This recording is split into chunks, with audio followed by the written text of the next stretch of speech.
ট্রিগোনোমেট্রির এই প্রবলেমের সলিউশনটা কিভাবে করব? কি দেওয়া আছে প্রবলেমটা? সাইন আলফা মাইনাস 540 ডিগ্রির ভ্যালু কত? আমরা কি করব, এখানে মাইনাস কমন নেব। তাহলে কি হবে, মাইনাস কমন নিলে 540 ডিগ্রি মাইনাস আলফা হয়ে যাবে।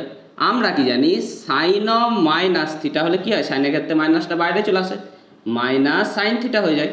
তাহলে এখানে কি হয়ে যাবে, মাইনাসটা বাইরে চলে আসে, তাহলে minus sine 540 degree minus alpha minus sine, দেখো এই 540কে কি লিখতে পারি, 6 ইন্টু 90 ডিগ্রি লিখতে পারি, মাইনাস আলফা।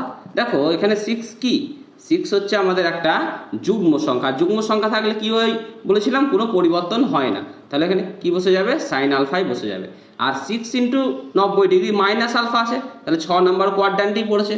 আর 6 নম্বর কোয়াড্র্যান্ট কোন কোয়াড্র্যান্ট হয়, 1 2 3 4